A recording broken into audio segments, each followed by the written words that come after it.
নারায়ে তাকবীর, নারায়ে তাকবীর। দিন ইসলাম, দিন ইসলাম। ফিলিস্তিন, ফিলিস্তিন। আল কুদুস, আল কুদুস। ফিলিস্তিন, ফিলিস্তিন। আল কুদুস, আল কুদুস। আমার ভাই শহীদ কেন? জাতিসংঘ জবাব চায়। গাজায় গণহত্যা কেন? জাতিসংঘ জবাব চায়। আমি যা বলি আমার সাথে আওয়াজ করে ইংরেজিতে স্লোগান ধরুন, free free Palestine, free free Palestine, free free Al Aqsa. 1 2 3 4, genocide no more. From the river to the sea, Palestine will be free. Nare takbir. Wa ma alayna illa al-balagh. Assalamu alaykum wa rahmatullahi wa barakatuh.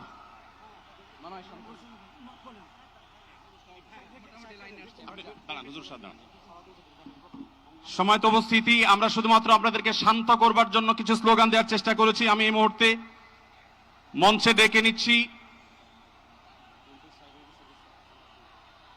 Bangladesh জাতীয়তাবাদী দলের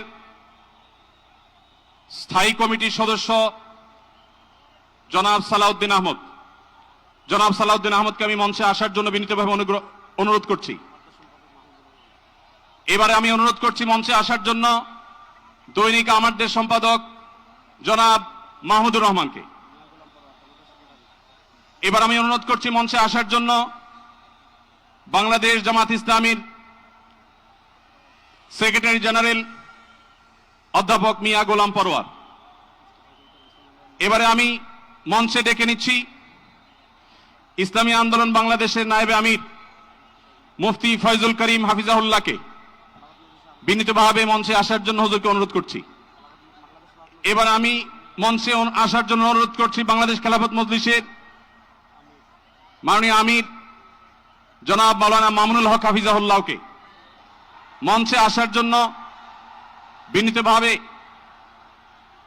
অনুরোধ করছি। জনাব মাহমুদুল হাসান সোহাগকে মঞ্চে আসার জন্য বিনীতভাবে অনুরোধ করছি। জনাব লতিফুল ইসলাম শিবলিকে মঞ্চে আসার জন্য বিনীতভাবে অনুরোধ করছি। প্রফেসর মুখতার আহমদকে মঞ্চে আসার জন্য অনুরোধ করছি। হযরত মাওলানা মুফতি সাখাওয়াত হোসেনকে মঞ্চে আসার জন্য বিনীতভাবে অনুরোধ করছি। হেফাজত ইসলাম বাংলাদেশের মহাসচিব হযরত মাওলানা সাজিদুল ইসলাম সাহেব হাফিজাউল্লাহকে মঞ্চে আসার জন্য অনুরোধ করছি। এনসিপির অন্যতম নেতা জনাব হাসনাত আব্দুল্লাহকে মঞ্চে আসার জন্য অনুরোধ করছি। জনাব নুরুল হক নূর ভাইকে, গণ অধিকার পরিষদের নুরুল হক নূর ভাইকে।